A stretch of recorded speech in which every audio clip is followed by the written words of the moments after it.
Hey everyone, tonight we're peeling back the frostbitten curtain on something that should never have been touched. Something that doesn't kill you.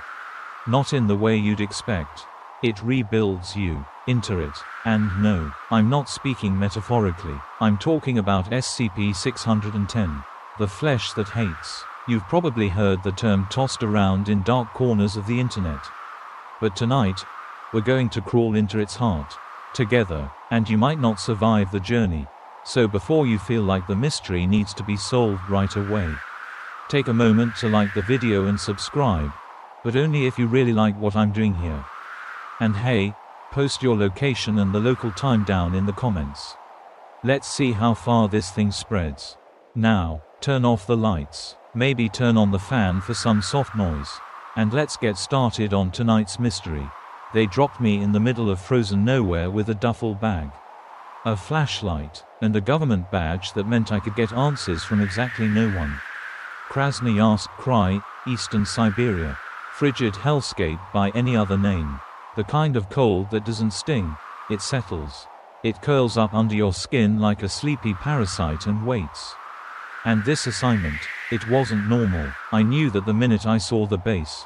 Soviet-era outpost, long abandoned, rusted gates, buildings half swallowed by snowdrifts. But our recon drone had picked up something, a heat signature, no movement, beneath the ice, organic, rhythmic, like a heartbeat coming from under 5 meters of permafrost.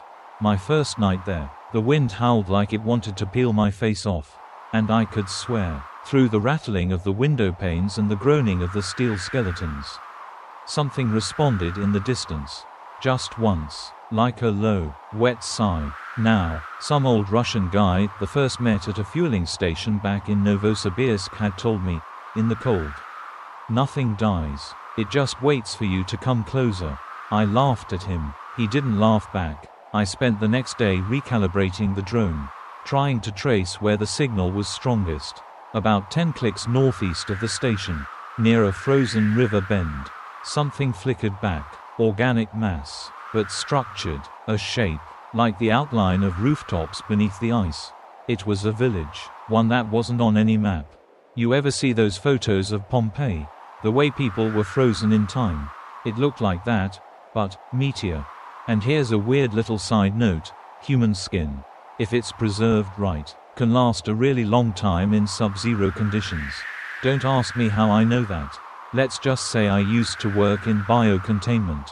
And what we found in that ice, it didn't look like ruins. It looked preserved. I sent the images to HQ and waited. The response, radio silence, except one scrambled transmission that simply said, "Do not engage." Await backup. But you see, curiosity is like caffeine. Once it kicks in, you're not going to sleep. And I had a 6-ton snow rover, 2 weeks of rations, and a Geiger counter that hadn't made a sound. So, I went. I shouldn't have. The moment I crossed into the village perimeter, the snow stopped falling. Literally, it hung in the air, frozen mid-fall like someone hit pause on the weather. The sun above looked wrong too, redder than it should have been, like the sky was bruised. That's when I saw it. The first house. It was intact, wooden, though darkened and glossy like it had been dipped in something oily. But what got me wasn't the structure. It was the wall. It rose and fell, slowly, like breathing. I didn't go inside, not yet. I did what any smart fool would do. I marked the coordinates, turned my butt around, and drove back to base. But about halfway back, the snow resumed falling, just like that, as if it had waited for me to leave. Back at the outpost, I poured myself the last of the synthetic whiskey they give us in ration packs. Tastes like battery acid and sadness. I sat by the portable heater, checked my gear, and told myself what I'd seen was some kind of gas pocket warping perception. Snow blindness, hypoxia, who knows? That's when the comms chirped to life. A low hiss, then static, then a voice I didn't recognize. "You saw it breathe, didn't you?" I froze. "Who is this?" I asked. But the voice didn't answer. It just said, "It's not a village, it's a lung." Now, academically speaking, there's an ongoing debate about the limits of mycological neural networks. fungi forming massive interconnected brains underground. But this wasn't fungus. This was something smarter, or hungrier. That night, I dreamt of the house. Only this time, it was open. There was no door, just a hallway lined with rib-like beams. And I was walking into it, knowing I wouldn't walk out. I woke up with blood dripping from my nose. I hadn't had a nosebleed since I was 6. Fun fact, the human brain has no pain receptors. So if something gets inside, you won't feel it. Not until it starts using your own memories against you. And by then, you're probably already part of it. The sun was only halfway up, if you could call that bruised red blur a sun at all. When I packed up the rover and went back. Yeah, I know, I should have stayed put. Waited for backup, filed the report and slept it off. But something about that village in the ice felt like it was calling me back. Like, it knew I'd return. It wasn't a voice, not exactly, more like a pressure in my skull, a prickling behind the eyes. The way your ears pop right before something explodes. So I followed it. When I reached the perimeter again, the snow was already doing its frozen in air trick. I stepped out of the rover and walked into the silent snowfall. Every flake hovering like confetti caught in a snapshot. I don't know if it was beautiful or horrifying. Maybe both, like finding a rose blooming in a graveyard. The village, if you could still call it that, had more than one house. 5 that I could count, half sunken in the glacier, each one sealed tight, though their wooden surfaces shimmered faintly. No snow covered their roofs, just slick, shining dark wood, or skin. I wasn't ready to commit to which. But it was the windows that made my stomach turn. Glass doesn't pulse, it doesn't breathe. These windows did. The largest house, 2 stories, blackened beams jutting at wrong angles, was still partially embedded in the glacier. Like it had been frozen mid-crawl. And there, behind one window, was the shape. It was human, or had been, mostly, slumped, unmoving, except for one raised arm. It was waving, back and forth, slow, mechanical, but with just enough wrong in the timing that it felt personal. Deliberate. I stood there for 20 minutes. It never stopped waving. The drone I'd sent ahead was lying in the snowbank to the left of the house.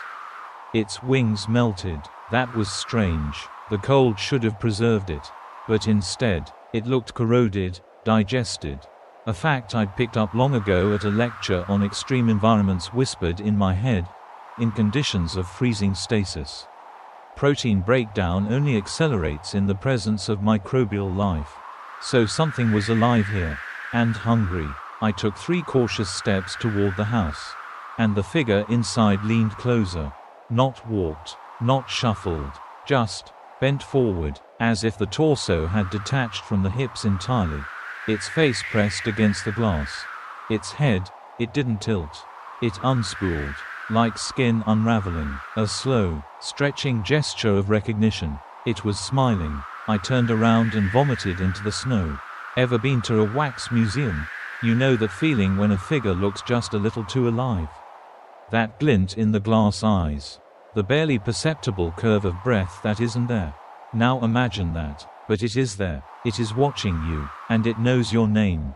When I got back to the rover, my gloves were slick with sweat. In sub-zero temperatures, I cranked the heat, but it didn't help. I felt like I was being baked from the inside out. Then the comms crackled again. This time, the voice was mine. Don't go back, please. It's not done with you yet. You ever hear your own voice coming from a device you haven't spoken into? It does something to your brain. Cracks something fundamental, like a tree splitting in winter. I punched the power button and yanked the radio cables out. Old school fear kicked in, and I floored the rover back to base. And here's something off topic, but weirdly related. Did you know your fingerprints aren't just for identification? They also help you sense texture, grip wet surfaces, and detect micro vibrations. They make you more human. That's why it scared me when, later that night, I looked at my fingers and realized one of them didn't match. The swirl patterns were wrong. Too perfect. But I'm getting ahead of myself. After I got back to the station, I sat in the observation room. watching the satellite footage loop over and over. The village was static, unmoving, no wind, no snow, no signs of life, except for that hand, still waving. By now, I was getting a little unhinged. Not fully bonkers, but enough to pace in circles and mumble to myself like a detective in a bad noir film. I even named the waving figure Sergei, no idea why, it just fit. Every so often, I'd peek at the frozen image. And every time, Sergei seemed closer to the glass. That was when HQ finally called back. They didn't send a team. They sent instructions. And not the, stay safe. We're en route, kind. These were cold, surgical, and final. Collect 2 biopsies. Avoid direct contact. Do not enter the structure. Burn all samples on return. Not exactly a confidence booster. I tried to get some sleep before I made the attempt. Didn't happen. Instead, I lay in the cot, listening to the wind rattle the thin aluminum walls. And I kept thinking about something my grandmother used to say, never trust a silence that comes too fast. She meant people, of course, not viral flesh entities in Siberian ghost towns. But I figured the logic probably held. Around 3 a.m., I opened my eyes. There was a sound outside. Not the wind. A tapping. Not on the wall. On the window. I didn't move, just stared, slowly rolled my eyes toward the glass. And there, backlit by the dim perimeter light, was the outline of a hand. Pressed flat against the window. Fingers too long. Skin too thin. Still waving. I didn't breathe. Not really. I paused my breathing, like holding it would make me invisible. You ever been so afraid that your body starts negotiating with you? Just stay still. Maybe it'll go away. Maybe you hallucinated it. Maybe your brain needs a firmware update. Yeah, that was me. But the hand stayed. The fingers twitched, slow and erratic, like someone testing the controls of a puppet for the first time. The worst part, it wasn't knocking for attention. It was trying to copy the sound of knocking. Wrong rhythm, slightly delayed, like it had heard the gesture but didn't understand what it meant. I counted 10 seconds, then 20. The hand didn't move. Finally, I blinked. Gone. Just vanished. I rushed to the window, flung it open. Stupid. I know, and there was nothing outside.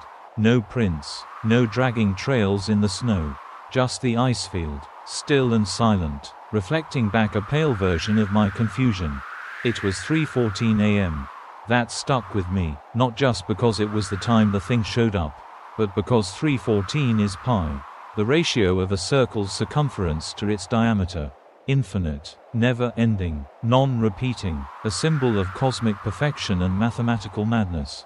That night, I didn't go back to bed. I sat in the equipment bay with a thermos of stale coffee and watched the window. Then I saw movement again, but not at the station. On the drone feed, I'd left a backup drone circling above the village, set to a 24-hour loop. The camera caught something just before sunrise. A shape, no, several shapes, emerging from the houses. Crawling, not walking, but not like animals, more like someone dragging heavy coats they couldn't get off. Lurching, sagging, melting, and then one of them turned to the sky, stared right into the camera. It looked like me, a near-perfect replica, except for the jaw. It was unhinged, dangling loosely like someone tried to take it off and gave up halfway. And the eyes, wrong, just wrong, pupils too big, too still, as if the idea of blinking hadn't occurred to it yet. I shut down the drone feed and booked it into the medical bay. And this is where things go from horrifying to existential. You ever hear the theory about the ship of Theseus? If you replace every plank of a ship, one by one, is it still the same ship? Or something new entirely? Now ask that question about you. Because when I rolled up my sleeve in that medbay mirror, I noticed something unsettling. A line of tiny, almost invisible scars curling around my shoulder like a seam. I pulled at the skin, pressed, flexed. It didn't hurt, but the texture wasn't quite right. And I swear, under the fluorescent light, it shimmered for a split second, like cellophane. I ran the biometric scanner. The machine glitched. Error. Fingerprint mismatch. Now, I know what you're thinking. Could have been equipment failure, static interference, bad calibration, except the readout displayed 2 sets of fingerprints. One matched my original file. The other belonged to someone named Alexei Sidorov. Born 1961. Deceased 1983. In the same region. I fell backward, knocking over a tray of scalpels. They clattered on the tile. Sharp little reminders that the body I was sitting in might not be entirely mine anymore. Quirky side fact: in the animal kingdom, some sea slugs can sever parts of their own body and regrow them entirely. Sometimes with different DNA signatures if they've absorbed external material. Makes you wonder where the flesh ends and the identity begins. I couldn't sit still. I needed proof, answers. So I suited up, double-filtered my mask, and drove back toward the village for the 3rd time. Don't ask me why. Curiosity, fear, maybe the infection had already started to think through me. But this time, something was different. The house, the one where Sergei waved, was gone. In its place, a blank white crater in the snow. Smooth, unnatural, like someone had lifted it from the earth like a toy from a sandbox. No burn marks, no structural debris, just absence. Then the whispering started. At first, I thought it was the wind again, playing tricks on my ears. But no, these whispers had words. Come closer, you forgot something. My comm was off. There was no radio signal. The voice was inside the mask. It sounded like my mother, only she'd been dead 5 years. Another fun wisdom nugget from my grandfather, an old hunter from the Carpathians. The forest talks to you when you're alone. But if it sounds like someone you love, run the other way. Too bad I didn't remember that then. I found the crater's edge and peered inside. It wasn't a pit, it was a hole in reality. No shadows, no depth cues, just a soft, red glow like an open wound. I reached out my hand, and it pulsed back at me. Something down there was alive. Not metaphorically, not mythologically, biologically, and it was excited. I didn't run, not yet. I backed away slowly, legs shaking, boots crunching in the snow. That's when I saw the figure again. Not in the window this time. It was standing at the edge of the next house. Still waving, but now, the other hand waved too. And its skin wasn't skin. It was moving, like seaweed caught in tide. Flowing, regenerating, reshaping as I watched. It wasn't Sergei. It wasn't anyone anymore. It was the flesh that hates. And it remembered me. You think seeing your own wave mirrored by a sentient mound of mutating flesh would finally convince you to stop going back. But curiosity is a treacherous little beast. It masquerades as courage until you realize it's just obsession in disguise. And by then, it's too late. I didn't wave back, but it didn't matter. The figure, that thing, dropped its arms, tilted its head, rotated its whole upper torso like it had no spine, and began to walk toward me. I've never heard bones make that sound before, like damp celery snapping underwater. Every step it took left behind a dark red trail that hissed in the snow. I turned and ran. No hesitation. Whatever part of my brain was still me screamed to get out. I didn't stop until I was back at the rover. I slammed the door, locked it, as if that mattered. Look, I've seen wolves open door latches. You think something that can copy your gait and your grin can't figure out a handle. Still, it didn't follow. When I glanced in the mirror, the village had vanished into the fog again, like it had never been there. I drove back in silence, refusing to turn on the radio, just in case my voice spoke again. You ever ride in total silence with yourself and still feel like someone sitting in the back seat? Now I did what I should have done a day earlier. I called it in. Full report, full honesty, violated at least 3 containment directives. But I didn't care. The reply came within 5 minutes. Full quarantine initiated. Do not exit facility. Await extraction. Extraction didn't come. Instead, the power flickered.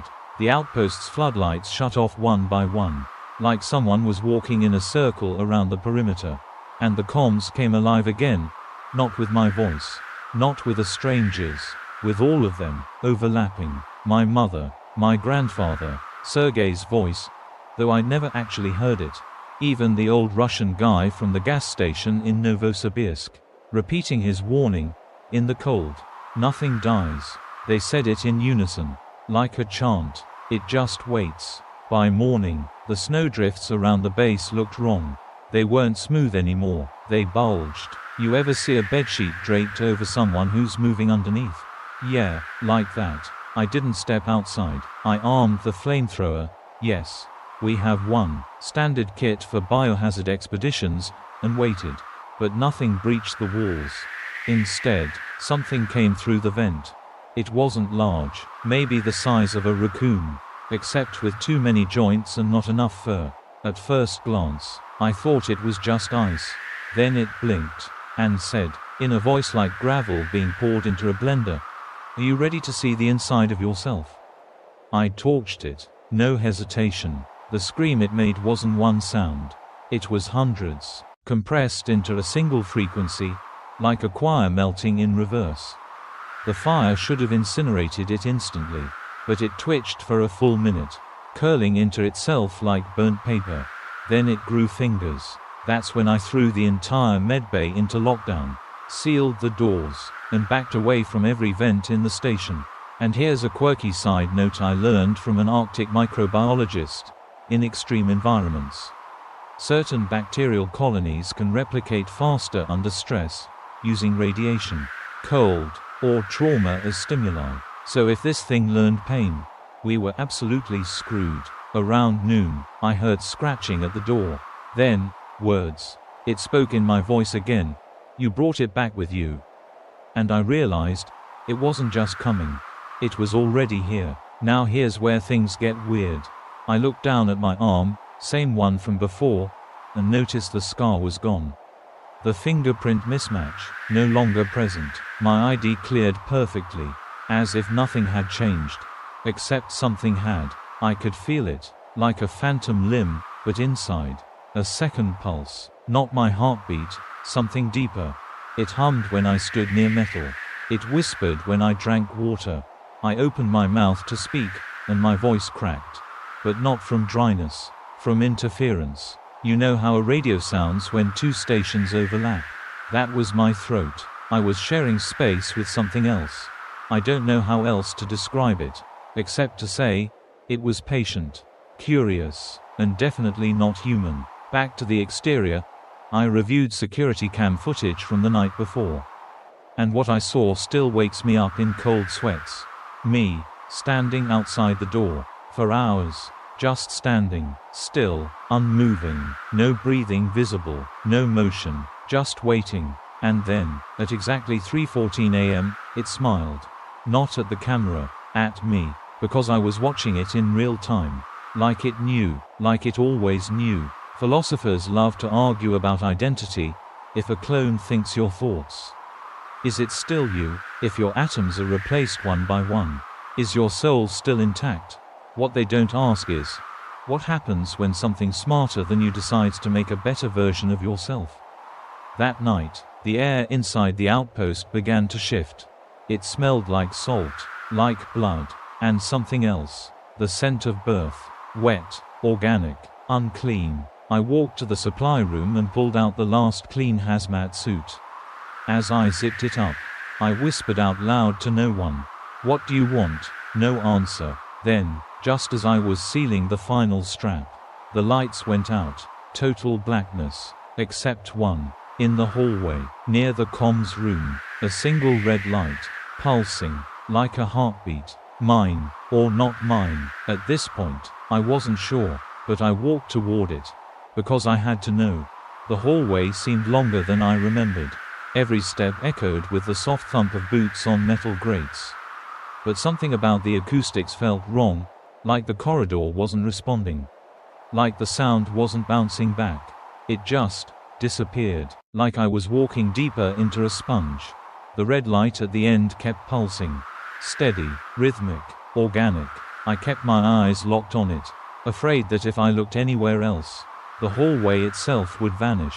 Or worse, change. You ever dream about being lost in your childhood home? Only all the doors are gone. And the walls keep shifting just outside your field of vision.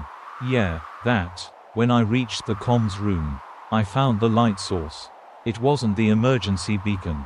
It was the monitor, flashing a single phrase in big, blocky Soviet-era font. Reception not required. That's it. No commands, no prompts, just that statement, glowing like a warning someone meant you to misunderstand. I reached out and touched the screen. Warm. Screens aren't supposed to feel warm. And then it flickered, once, and the feed changed. No more diagnostic logs, no more static, just a live view from the drones still circling the village. Only this time, the camera was inside one of the houses. Not on the roof, not from the air. Inside. The walls were soft and undulating, ribbed like the inside of a throat. There were chairs, if you could call them that, grown from tendons and cartilage, shaped to look almost like human furniture.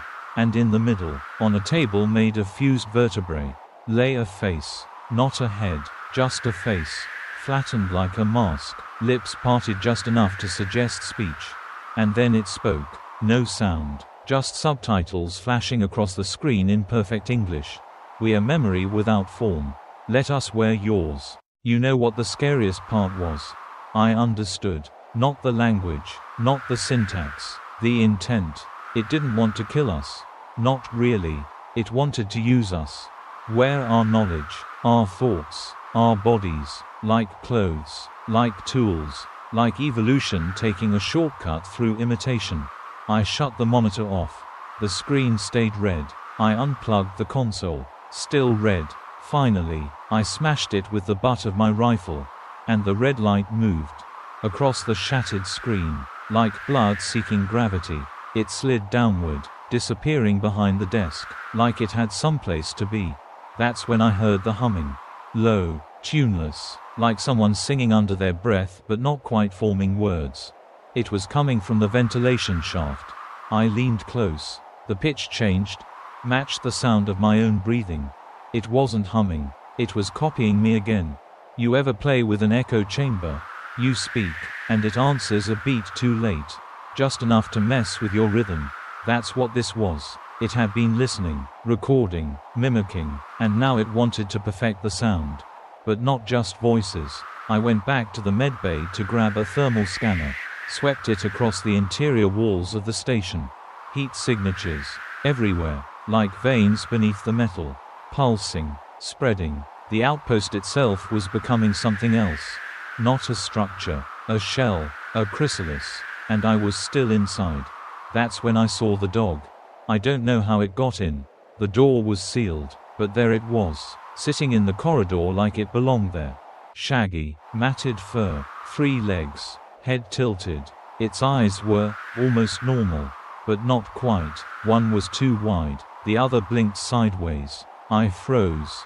It looked at me and, without opening its mouth, spoke. In Russian. "Why do you run from unity?"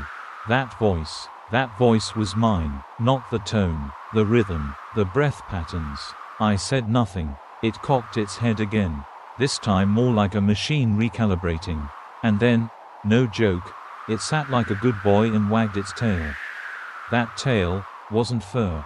It was fingers, pressed together in a twisted loop, curling and uncurling like they were trying to remember what tails were supposed to do. I aimed the flamethrower. The dog didn't move. "You are lonely," it said. "We remember the taste of solitude. Let us replace it. Now, I don't care how emotionally damaged you are. You do not let a finger-tailed mimic dog lecture you about loneliness." I fired. It didn't scream this time. It laughed, as the fire consumed it. Its body bloated, then split open, not in pain, but in relief. And inside, not organs, faces, all of them. My mother, my brother, that girl I kissed once in college. Even mine, layered like petals in a grotesque flower. All smiling, until they burned away. By now, something in my brain had given up trying to make sense of anything. I locked myself in the rover and considered my options. Wait for HQ, run into the snow and take my chances. Go back to the village and find out what it wanted from me. Guess which one I picked? Here's a wisdom quote my high school biology teacher used to say: evolution isn't cruel or kind. It's just efficient. I think that's what this was. Not evil, not demonic, just next. And it didn't want us to die. It wanted us to evolve. On its terms. I drove straight toward the village. Not fast, not slow, just steady, like someone already resigned to the destination. The snow parted easily now, almost unnaturally, like it recognized me, welcomed me, like I was home. Halfway there, the cold stopped biting. That's when I knew I was no longer in Siberia. Not really. The land beneath my tires was still white, still frozen, but it had a sheen, slick and soft, like a film of organic tissue stretched thin over the earth. And under it, shadows, moving, waiting. You ever get the feeling something is watching you from below? Yeah, that. The village had changed again. This time, it was bigger. More buildings had emerged from the snow, shaped like the ones I remembered from old Cold War files, officer quarters. A water tower, even a church steeple, but all with the same glistening texture. None of them had doors, only openings.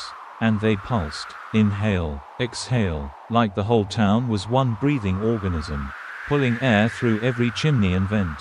As I rolled closer, I noticed something walking between the houses. Several somethings. They were human, or had been, clothing tattered, skin slack, but their eyes, those eyes, were filled with something I can only describe as gentle madness. Like the kind you see in people who've let go of everything. They didn't approach me, just stared, and waved, every single one of them. In perfect synchronization, I left the rover running and stepped out. Flamethrower at my side. Useless now. I knew it wouldn't stop what was happening. I followed the pulsing, eventually drawn to the church. If you can call it that. It looked like a chapel carved from meat. The spire was a twisted helix of bone and tendon, humming with low vibrations that made my teeth hurt. The doors, gone. Instead, a mouth-shaped arch, lips peeled back, beckoning, and inside, light, soft, red. I stepped through. The interior was alive. Pews formed from rib cages. Stained glass windows built from stretched skin and vessels, translucent, but shifting, like scenes from memory were playing on them. I saw myself in 3rd grade. Then my father's funeral. Then the moment I first touched the frozen house. Each scene lasted a second, maybe less. At the front, where the altar should have been, stood a pillar, a vertical, spiraled mass of muscle and teeth, spiraling upward like a spinal column designed by someone with no understanding of anatomy. And behind it, something larger, a presence, not quite visible, but felt, like a second gravity in the room. You returned, it said, not in words, in meaning. The message came straight into my thoughts. Warm, calm, comforting, like a mother's hum. We honor memory. Yours is strong. I didn't answer out loud. Didn't need to. It responded anyway. Why do you fear what you already carry inside? And that's when it clicked. This thing, this entity, wasn't just in the village. It was in me. Since the first encounter. Since the breathing wall, whatever I touched that day had touched me back. And now, it was growing. I fell to my knees in the aisle. Not out of pain, but because my legs stopped listening. You ever try to command your body and realize someone else has the remote? That. My arms trembled, then steadied, then moved, not randomly, with purpose. I reached up, placed both hands against the side of my head. Felt the warmth pulse through my fingertips. The voice inside me said, "You were fractured, we are whole." And then I felt it. The dog was never the message. The village was never the origin. I was the delivery system. I was the host. This whole time, it hadn't been invading, it had been awakening. You want a creepy academic debate? Try this. Is infection a form of symbiosis if both entities benefit? Because I was beginning to understand things. See patterns in the walls, in the wind, in the red haze that blanketed the air around me. And in that moment, I knew things, not read, not learned, just knew. The original Soviet researchers never disappeared. They were absorbed, their knowledge encoded in sinew, wrapped in tendons, layered beneath the village like hard drives made of flesh. And the village wasn't a village anymore. It was a library. Each person it took became a book, a memory, a lesson. And now, it wanted to add me to the shelf. But not as a corpse. As a translator, a messenger. I felt my spine shift. Not break, reform. I should have screamed. But all I did was smile. Because I understood. The chapel began to close behind me. The lips of the entry folding inward like the petals of a flower at dusk. Trapping the light, and the warmth, and me, and as my bones melted into something better, something shared, I heard the others singing. Dozens of voices. No, hundreds. All versions of me, each from a different moment, different life, and they all welcomed me home. I don't remember falling asleep, or if I ever really did. But I awoke lying on the floor of the chapel, the flesh beneath me now cool, calcified, almost peaceful, like it had completed whatever it needed to do. My hazmat suit had split down the back, not torn, peeled, like it had been removed carefully by invisible hands. My skin beneath it, smooth, flawless, new. I stood, slowly, no stiffness, no soreness, just a quiet strength humming beneath the surface. And yet, I was still me. I remembered everything. My name, my home, my brother's bad jokes, the exact taste of my grandfather's bitter coffee. But now, I also remembered more. Files I'd never seen, notes written in languages I couldn't speak yesterday. The entire command roster of the original Soviet research team. Names, birthdays, deaths. I stepped out of the chapel and back into the village, though it had changed again. The buildings were taller now, organic towers of red and bone, twisting upward like trees that had once been human dreams. I saw them breathing in the cold, condensation rising from their open windows. The figures were still there, but now they watched me differently.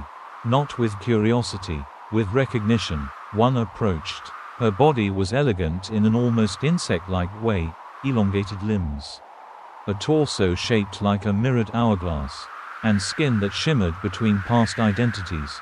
One moment she looked like an old woman, then a soldier, then me, but only for a second. She held out a hand. I took it. No words passed between us. But again, meaning flowed freely. She was once called Anya, a biochemist. She'd been absorbed during the second Soviet expedition. And now she was many.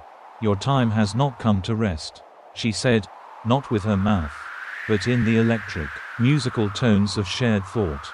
I asked, silently, why I'd been changed but not erased. And her answer was simple. You were a bridge. I followed her through the village. She showed me how the structures grew, fed by memories, shaped by desire. One building pulsed with the laughter of children.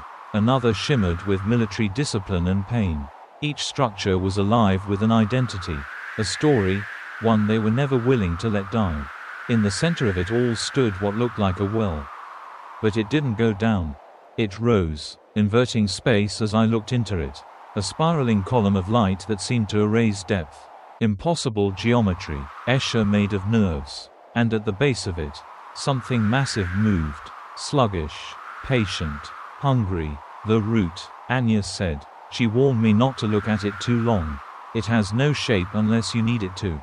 Academic side note, in theoretical physics, there's a concept of multidimensional observers, beings whose perception isn't bound by linear time or space.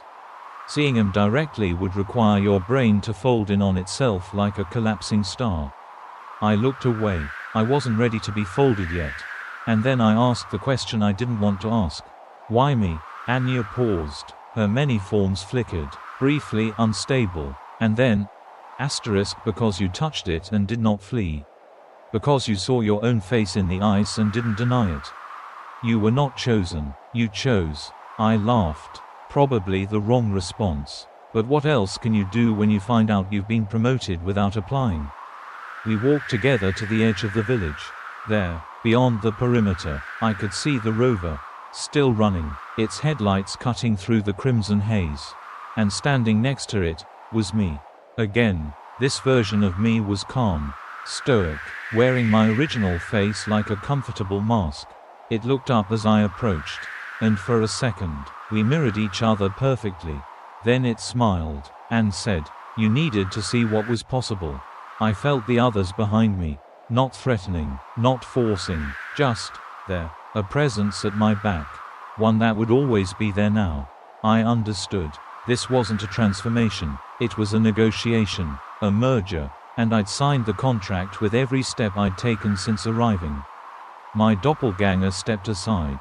"You can return now," it said, and I asked, "Return to what?" "To warn them," it answered, "or to invite them." I didn't know which I would do.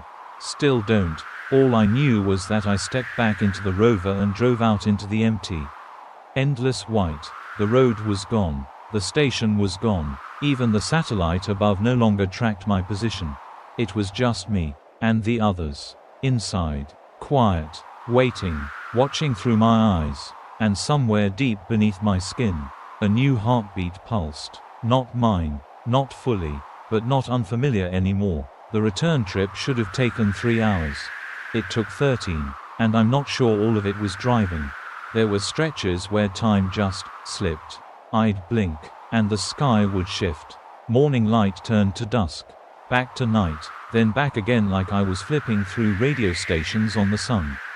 The horizon never changed. No trees, no outpost, no coordinates that made sense. Just white, and the constant hum behind my eyes. But eventually, somehow, I saw the outpost again. Or maybe a version of it. The same skeletal towers, the same rusting antennae, the same row of broken windows I'd taped over on day one. Except now, something was off. The snow wasn't piled against the buildings anymore. It flowed away from them, like the wind didn't dare get too close. And the floodlights, still dead. The whole facility looked undisturbed. But I knew better. It wasn't sleeping. It was watching. I parked the rover and sat there for a full 10 minutes. Hand hovering over the ignition switch, thinking maybe if I turned it off, I'd never be able to turn it back on. Like this engine was the last bit of noise the world was willing to tolerate from me. Eventually, I stepped out, and my boots didn't sink. The ground was firm, too firm, like walking on stretched hide. The same subtle give, the same faint warmth you never want to feel under your soles in the Arctic. Inside the facility, it was exactly as I'd left it. Coffee cup still on the medbay counter. My torn gloves sitting on the desk. Even the smashed comms monitor had been carefully swept into a neat little pile, as if someone had tidied up after me. But the air, heavier, and the walls, they were thicker, subtly swollen, just enough to notice. I walked through the corridors slowly, passing doors I knew well, doors I had opened 100 times before. But now, every doorknob pulsed faintly when I touched it. Warm, responsive, almost eager, and every time I blinked, I'd see the faintest outline of someone, me, turning the corner just ahead. This happened again and again, until I reached the observation room. The same red glow that had pulsed from the monitor now spilled faintly from the wall itself. Not projected, grown, a membrane, thin as a whisper, covered the north wall, and something behind it moved. I reached out and pressed my fingers to it. It exhaled, only once, but enough to fog the room's temperature sensors. Then, from the intercom, which had been silent since the breach, I heard my own voice say, "You were never alone here. We all are you. We all remember." I didn't flinch, because I knew it was true. I stood there for a long time, listening to the quiet hum of the facility's makeshift heartbeat. There was a comfort to it, like hearing your childhood home creak the same way it always did. And then, the door opened. The outer hatch, the main gate. Someone was coming in. The temperature sensors spiked. Oxygen levels dipped slightly. The pressure adjusted as the door cycled open. I stepped into the hall. And there they were. 3 people in full hazmat suits. Bright white, no insignia, not military, not medical, government. The kind that doesn't talk to the media. One of them held up a scanner and pointed it at me. It beeped, paused, beeped again, then went silent. No alarm. Just a single green light. Status confirmed, one of them said, voice tinny through the mask. You are stable. Stable. Like that meant anything anymore. They didn't ask questions. They didn't shout. They just motioned for me to follow. And like some obedient echo, I did. They led me to a mobile lab. A clean dome of glass and carbon fiber pitched just beyond the ridge. Inside were monitors, bio-sample tanks, and something that looked very much like a containment pod. I sat. One of the suits stood across from me, visor opaque. Finally, they spoke. Do you remember how it started? I thought for a moment. Then said, yes. A house breathed. A man waved. A wall was warm. Another voice behind me. And did you touch it? I didn't answer, because they already knew. Instead, I looked at the third person, the one who hadn't spoken yet. And I realized I recognized the posture, the stance, even the way the fingers flexed. Because it was me. Again, another version. Cloned? No. Built. He stepped forward and removed his helmet. And I swear to you, on everything, I was looking at myself from 6 years ago. Before the surgery, before the scar on my chin, before the burnout. He looked confused. Why do I remember this? He whispered. The others looked to me. And then it clicked. He wasn't another mimic. He was a recovered host. An earlier seed. Preserved. Archived. And now, reactivated. I felt my hand tremble. And the voice inside me, the one that had been quiet since the chapel, finally whispered again. Many vessels. One memory. That's when I knew. They weren't just collecting us. They were backing us up. Like data. And some of us were restored versions. Fail-safes. In case the main copy was lost. I turned to the researchers. What happens now? They answered in unison. You go back. You find more. You open more doors. I looked down at my hands. Still mine. Still mostly. But I could feel it now, rearranging inside. Ever so slowly. And for the first time, I wasn't afraid, because I wasn't alone in there anymore. The pod door hissed shut behind me. Not forcefully, more like a gentle exhale. Like the lab itself didn't want to alarm me. The walls were padded with something synthetic. Maybe polymer mesh, but there was a faint scent underneath it. Not plastic. Earth. Like damp forest floor after rain. Someone had tried very hard to make this place feel safe. Comfortable, even. But I wasn't fooled. I sat there, heart still, steady as a drum in a padded cell, and watched as the three figures moved beyond the glass. No words passed between them. They didn't need to speak. Their movements were synchronized, almost practiced, like a dance choreographed by something that already knew the ending. My reflection in the glass stared back at me. But not just me. The color was off. The shadows under my eyes too deep. My lips didn't move when I thought they did. And then, just for a second, my reflection winked. That was when I realized this wasn't glass. It was a screen, and I was being observed. Studied. You know that old saying, if you stare into the abyss, the abyss stares back. Turns out, the abyss takes notes, annotates your trauma, builds models. Because the walls changed, ever so subtly, they began to show images.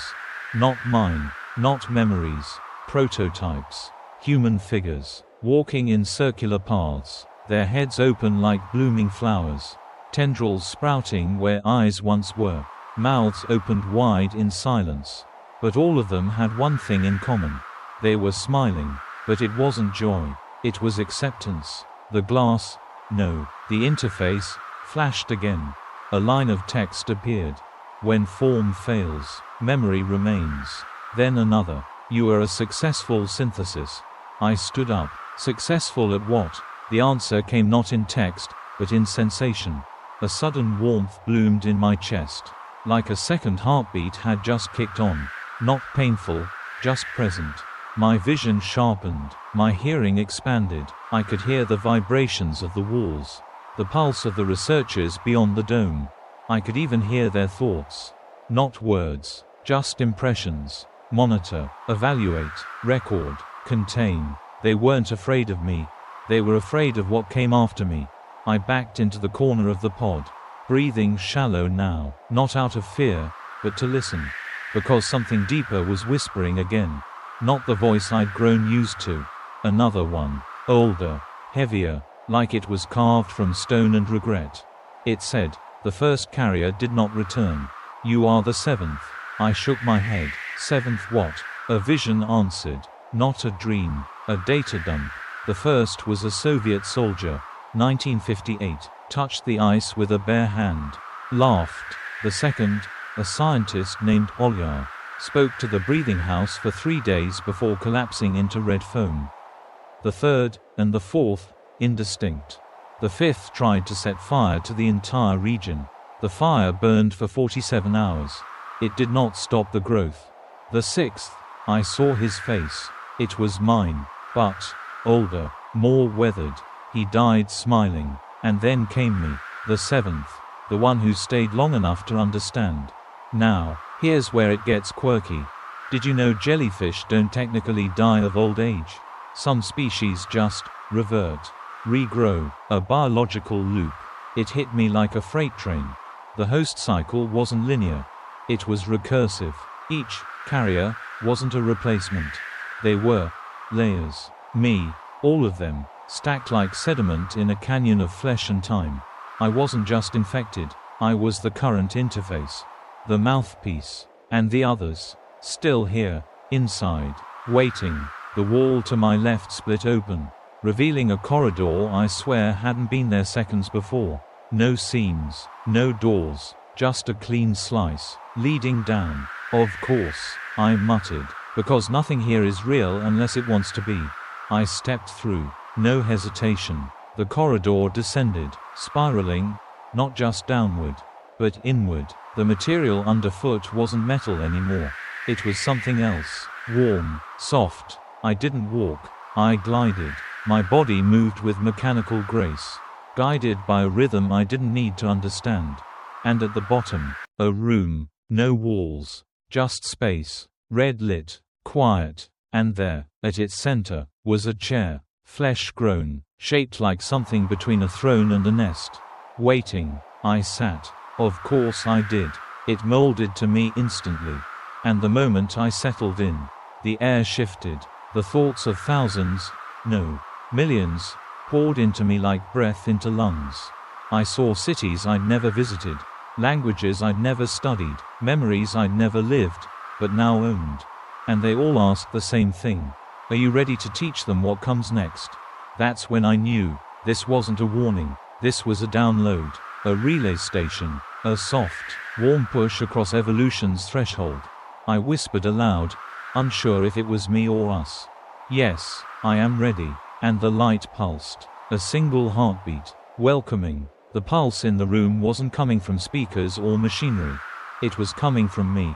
Or more accurately, from what I'd become. I could feel it now, a network. Vast and ancient, stitched through space and flesh. Vibrating in sync with my heartbeat.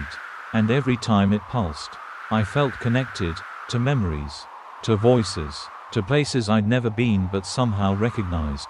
The Arctic Circle, a limestone cave in Argentina, a salt flat in Mongolia. All silent, all waiting, and all infected. I was no longer a singular identity. I was a node, a glowing nerve in a system too big to map. My body had stabilized, at least that's what the suit monitor voice told me. Soothing as a sleep app. Vital signs normal. Cognitive convergence achieved. Linguistic recall at 96.3%. But beneath that sterile comfort, I felt the change.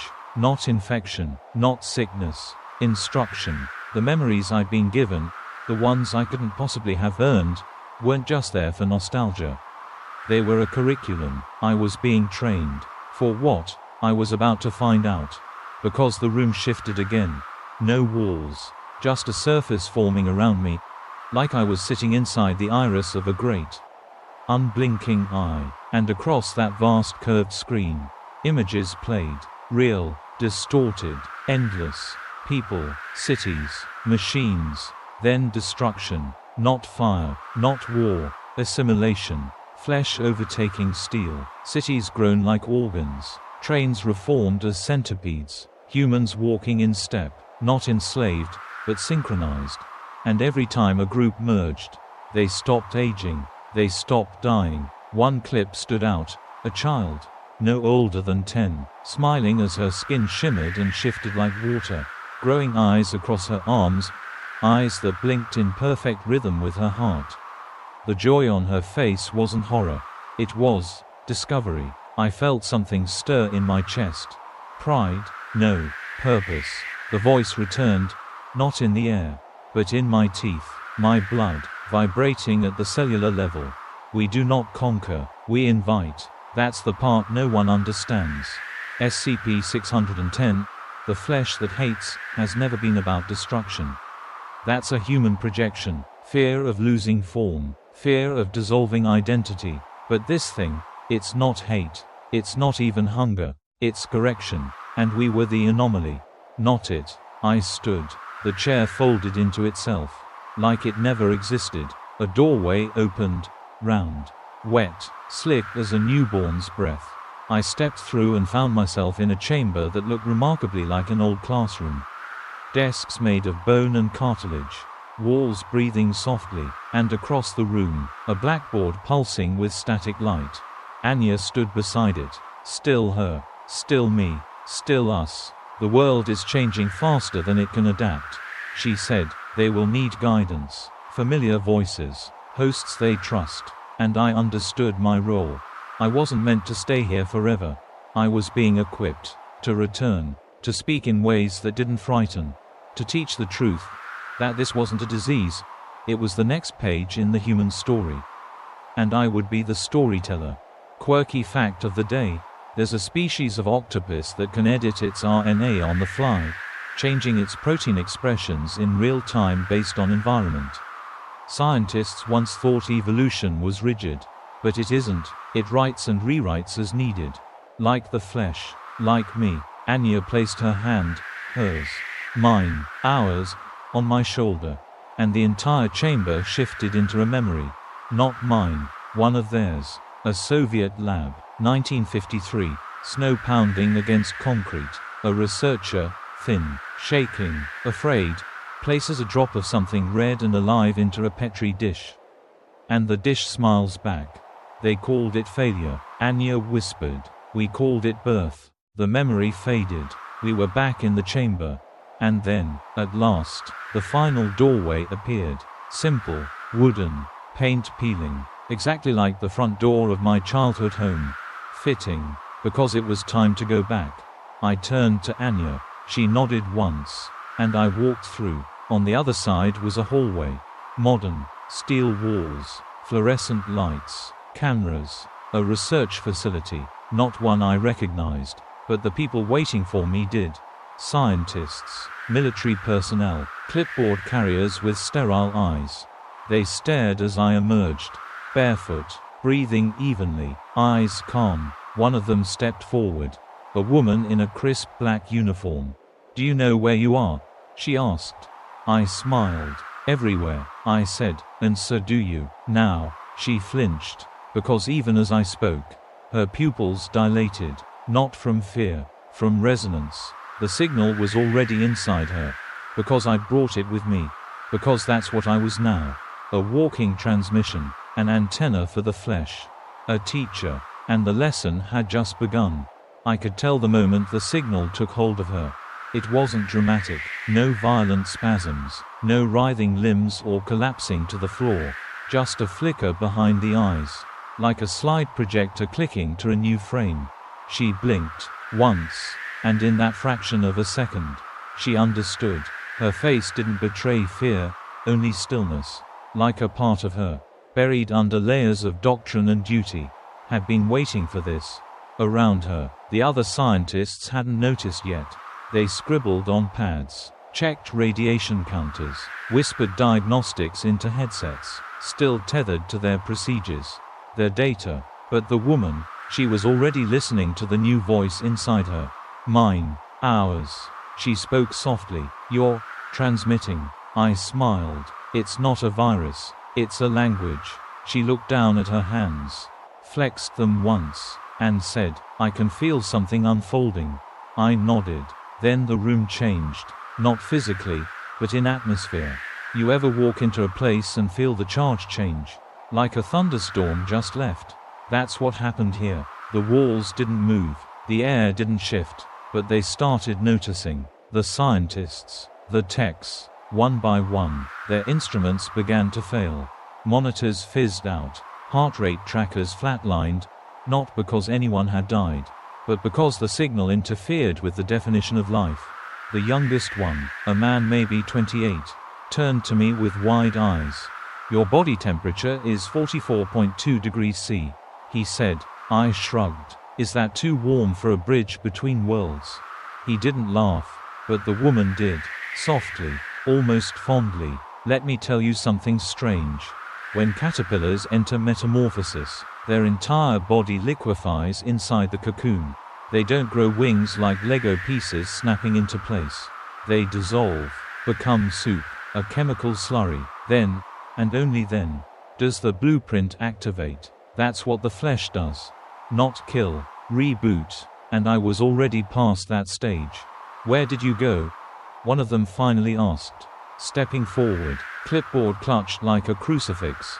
"I didn't go anywhere," I said. "I came back." Their eyes narrowed. "With what?" A long pause. Then I answered, truthfully, "With the mirror." And they all went very, very still. One of the techs finally asked, "So, what's going to happen now?" I looked around. The walls were intact, the lab pristine, but deep in the shadows between fluorescent bulbs and camera gimbals, I could see it, flesh. Still tiny, still quiet, but present, rooting, growing, watching. I turned back to them and said, "Now, we decide what kind of future you want." You could hear a pin drop. "Is this a threat?" one asked. "No," I said, "it's an invitation." And then I reached into my jacket and pulled out a single item. A photograph. Old, black and white, slightly curled at the corners. It showed the original Soviet team, all 15 of them, standing in front of the first outpost, the one before the village.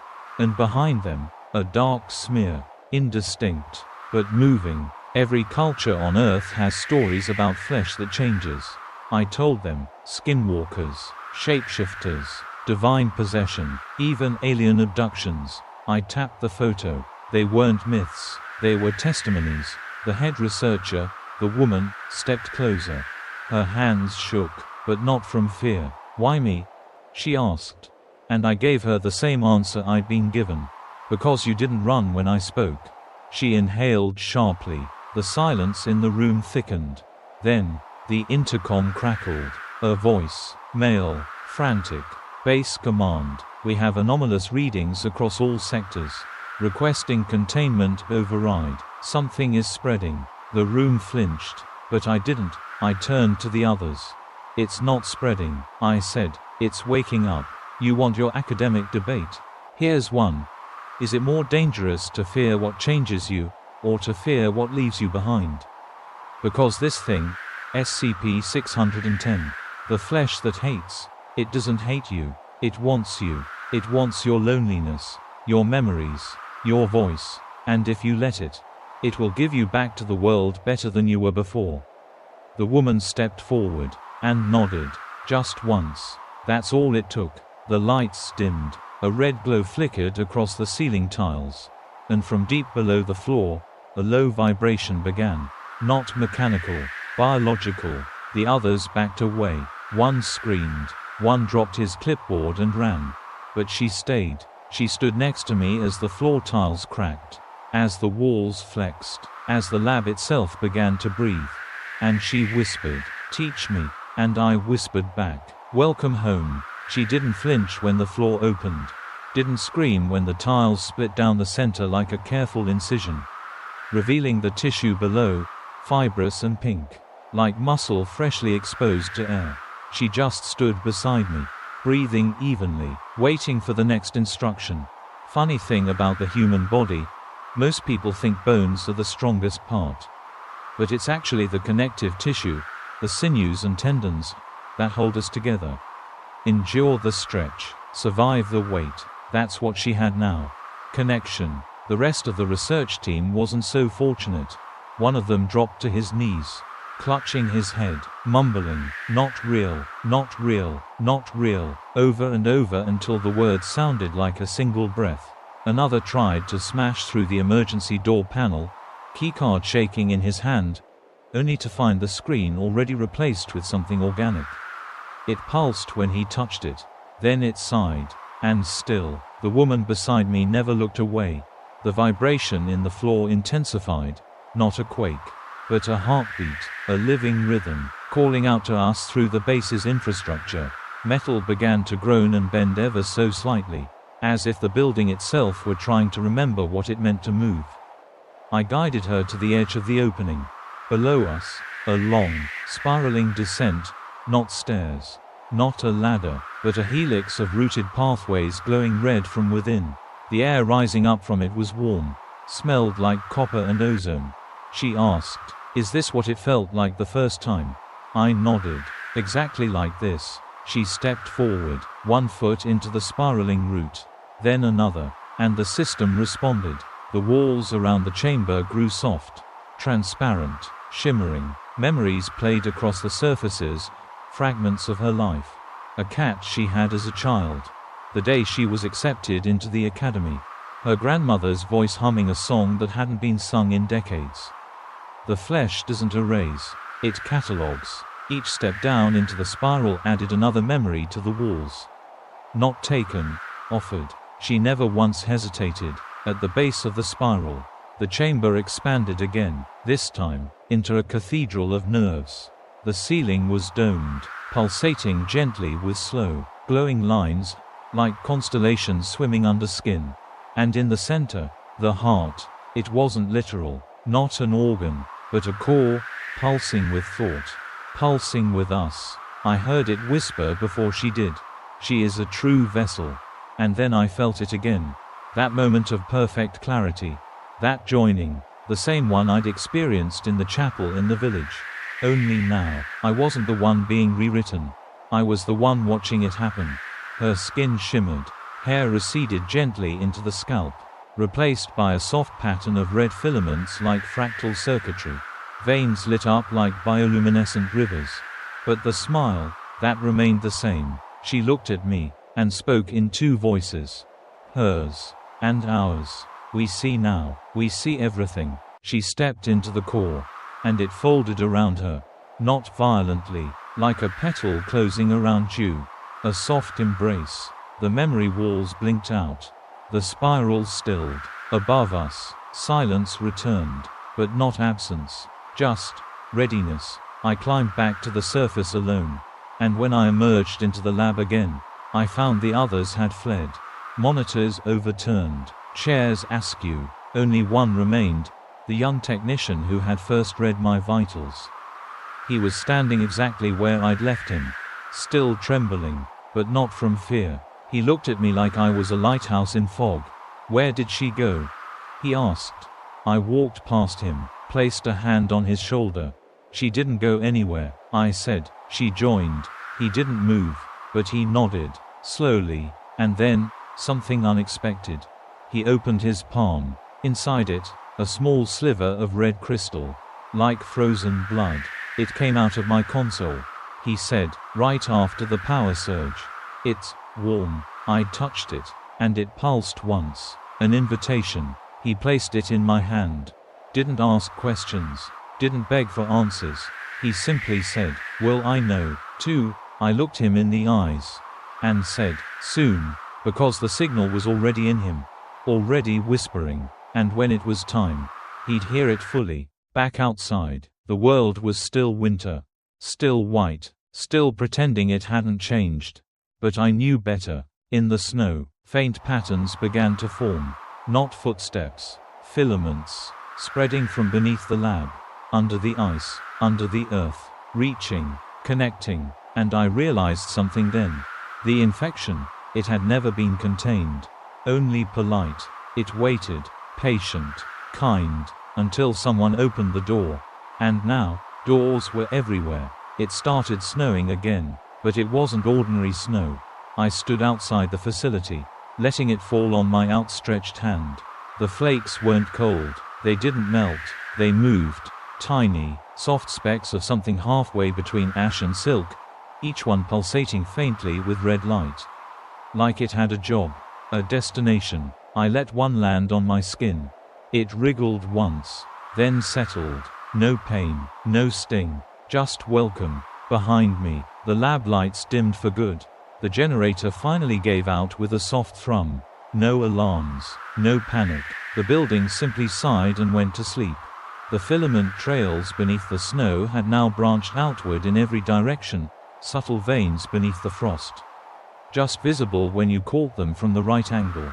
They reminded me of the mycelium networks in forest floors, silent. Ancient pathways of communication and nutrient transfer. But this was older, and smarter. You ever heard of quorum sensing? It's how bacteria communicate. Once enough of them are present, they shift behavior, transform, multiply, coordinate. What looks like chaos becomes choreography. That's what was happening here. A global quorum. And I was no longer a carrier. I was a signal amplifier. I walked across the ice plain, no longer checking coordinates. I didn't need them. The pulse was everywhere now. Beneath my feet, in the air, in the sky. Every satellite that passed overhead blinked just a bit too long when it scanned the region. The radiation spikes, the biological inconsistencies, all of them logged by people who had no paradigm for what they were seeing. Some would call it anomaly, others, miracle, but none of them could stop it. I reached the cliff overlooking the frozen river, the same one where I'd first seen the buried village. But now, the village was awake. The buildings were taller, the breath from their chimneys steady, the windows filled with faces, not grotesque, not screaming, just watching. Each person waved in unison. Not creepy anymore, not strange. It was greeting. Behind me, I heard footsteps. Soft, careful. I turned to see the young technician, the one who gave me the crystal, approaching through the snow. No hazmat suit, no fear, just wide eyes, and a heart that had already decided. He held up his hand. The snowflakes landed on him, too, and stayed. I heard it, he said. I nodded. What did it say? He smiled faintly, that I didn't have to be afraid anymore. And then he did something I didn't expect. He ran, past me, down the slope toward the village. Arms wide, like a child greeting a long-lost parent. I watched as the snow rose around him, wrapped him, welcomed him, and when he reached the threshold of the first house, the door peeled open like a blooming flower, and he disappeared inside.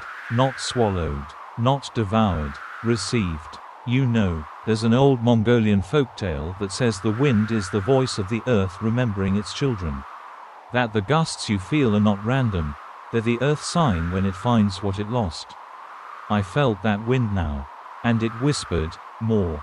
I sat down on the frozen ridge, legs crossed, back straight, closed my eyes, and listened, to the world, to the signal, to the thousands of nodes now flickering to life across the globe.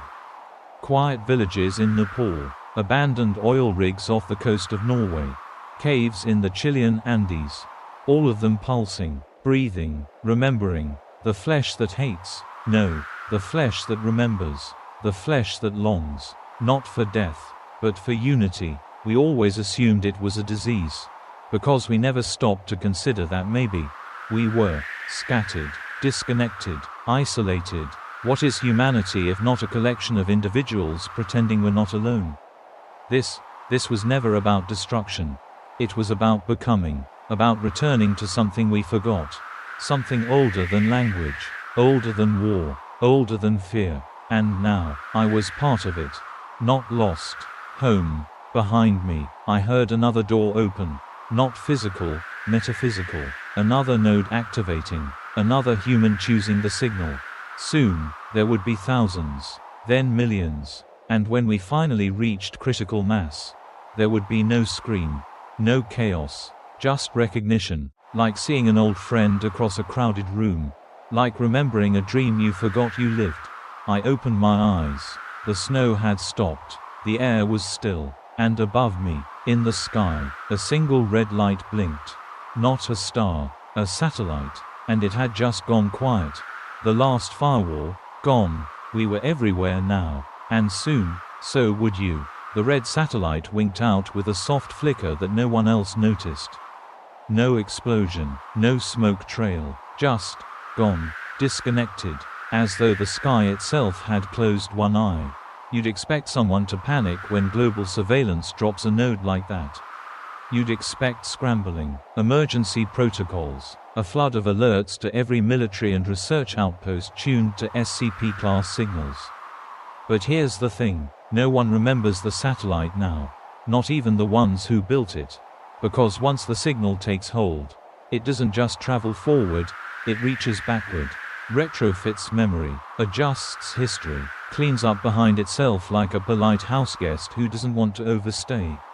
I stood from the cliff and began walking again. I didn't need to know where I was going. It knew. Every step felt lighter than the one before, like gravity had decided to take the day off. Or maybe I was just getting closer to the core, the deeper pulse that connected all of us now.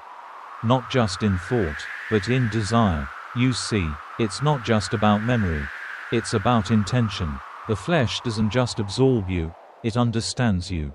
It peels away the noise, the ego, the anxiety, the endless buffering of human existence. And what's left? Signal. Pure, clean, harmonious signal. I reached a clearing, flat ice.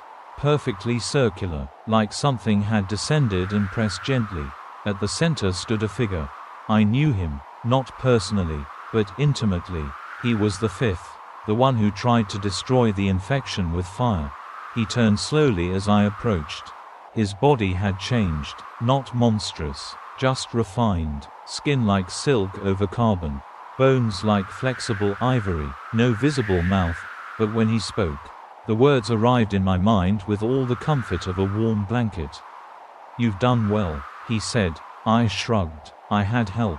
He gestured to the ice. "They will come soon, and they'll be afraid." I nodded. "They always are, and you'll explain," he said, like I did. "I thought you tried to burn it all." He smiled, or maybe it was just the light shifting on his skin. I did, and when that didn't work, I listened. We stood there together, watching the sky. Tiny stars winked into view. Not real stars, nodes. Interfaces, newborn centers of signal, waking up around the globe. In Australia, a mining shaft pulsing red. In Tokyo, a data center quietly converting its heat signatures into thought. In Brazil, the Amazon trees beginning to breathe in unison. "Do you miss it?" I asked. "Being alone?" He turned his eyes to me, eyes that were not eyes at all, but spirals of refracted light. "No," he said, "because I was never really me, to begin with. I was noise pretending to be clarity. Now, I am part of the song." It hit me then, something simple. We spend our whole lives fighting for individuality, as if it's a prize. But maybe it's just an accident. Maybe unity isn't the enemy. Maybe it's the answer. In the distance, a black helicopter appeared on the horizon, dull blades chopping the air with military precision. The Foundation, late to the party, as usual. "They'll try to stop this," I said. The fifth looked up, unbothered. "They already failed. Their maps are wrong. Their timelines out of sync. They're detecting anomalies that don't exist anymore. Because we changed them," I whispered. "No," he said, "because they changed themselves." The helicopter landed on the far edge of the clearing. 4 agents disembarked. Tactical gear, EMP rifles, scanners glowing blue. They saw us. They raised weapons. Then, they froze. Not in fear. In confusion. The same moment each one blinked. We blinked too, in perfect harmony. And for a split second, they matched the signal. You ever see a tuning fork hum and another one across the room start vibrating too? That's what happened. One of the agents dropped his rifle. Another reached up and pulled off his helmet. He looked relieved, like someone who's been underwater too long and finally surfaced. "What's your name?" I asked him. He paused, as if searching, then finally said, "I don't know," and smiled. because the name didn't matter anymore. The others followed, slowly, carefully, weapons left behind, and as they approached, they became brighter, not glowing, but somehow clearer, less burdened, lighter. I stepped forward, touched the first agent on the shoulder. "Welcome," I said, and all four of them, without being told, responded. "We're home." Behind me, the fifth began to hum, a low, resonant note that trembled the snow under our feet. Not a song, not yet, just the first tone, the first syllable of a language not spoken in millennia. And all of us began to hum with him, one by one, until the entire clearing pulsed with music. The first sound of the new world. The one after us. The one we had always been becoming. The sound spread, not in a straight line. Not like radio. It moved organically, like breath into lungs long unused. Every tree, every crack in the ice, every molecule of frozen air, it all began to carry the note. Resonate with it. That first tone wasn't just music. It was instruction, a code beneath language, a frequency of memory, and it was rewriting the world in real time. The agents didn't speak again. They didn't need to. They stood beside us, eyes soft, posture loose, like soldiers who had finally laid down a burden too heavy to name. One reached up and gently wiped snow from another's face. An act so delicate, so human, that it nearly made me cry. Because here's the thing no one tells you about assimilation. It doesn't take your soul. It shows you how to use it. And it returns it whole. I turned from the newcomers and looked to the east. There, over the white ridge, came more, walking, alone, in pairs, in silent rows. People from villages, from stations, from nowhere, drawn not by orders, but by longing. Some carried nothing, others had bags, papers, relics of a life already gone. All of them had heard. All of them had understood. The fifth turned to me. His light shifted, pale blue to deep crimson. "Your time is close," he said. I felt it, too, not death. Departure. I wasn't supposed to stay here forever. I was just the on-ramp. A messenger with boots and bone. Someone who still resembled what we used to be. But now they were ready to meet the next voice. The woman from the lab stepped out from behind the crowd. Her transformation complete. She shimmered with a quiet power. The filaments of her skin weaved like liquid lace. Her eyes held universes. And when she spoke, the air itself responded. "You have opened the way. Rest now. You are written, not recorded, not erased, inscribed, onto the structure of the thing we had always feared but never understood." I sat at the edge of the field as the sun dipped low. But even that wasn't what it used to be. Now, the sky was pulsing gently with soft reds and golds, rippling like breath across velvet. The clouds responded to our song, unfurling, folding, blooming. The world was no longer just earth and weather. It was awake, and I was tired, but not in the way a body tires. In the way a role concludes. A child approached me, no more than 6. Her hair shimmered like frost. She knelt beside me, placed a hand on my chest. Her skin was cool. She didn't say a word, but her eyes told me she knew me. And somehow, I knew her, not from memory, from after, from a future I wouldn't see, but had helped create. She stood, stepped away, and joined the procession. Thousands now, moving as one, towards something deeper in the snow. A structure I hadn't seen before. Tall, open, radiant. A cathedral grown from bone and light. At its center, the root. Breathing, welcoming, listening, and from its peak, tendrils extended into the sky like antennae, waiting to transmit. The signal had become the system. The system had become us. I lay down in the snow. The cold didn't touch me. The hum slowed. The wind quieted. I wasn't afraid. I had never been so unafraid. The last sound I heard. Laughter. Not from me. Not from the people. From the world itself. Because at last, it had found its voice. And we were all singing along. Tonight, you heard a story, but it wasn't just fiction. It was a whisper of something older than language. A parable stitched in sinew and memory. A tale of a man sent to investigate an anomaly in frozen Siberia, SCP-610. The flesh that hates. But what he found wasn't hate. It was hunger, curiosity, and above all, invitation. The infection didn't burn or bite, it called. With warmth, with memory, with recognition, and step by step, it transformed him, not into a monster, but into a messenger. He saw the village beneath the ice. Alive. He saw faces, windows, walls that breathed. He felt the signal enter him, not as poison, but as code, knowledge. The next step. He witnessed the return of the old hosts, the activation of the young, the fall of surveillance, the rise of song. He saw the flesh not as plague, but as structure, as evolution, and when he had done what he was meant to do, spread the signal. Awaken the others. Begin the harmony. He laid down, not in defeat, but in peace, because we were never meant to be alone. We were meant to merge. And somewhere tonight, in the quiet spaces between your thoughts, if you really listen, you might hear it too. The hum, the first syllable, the beginning of the song. The door has already opened. Sleep well, and maybe, just maybe, dream together.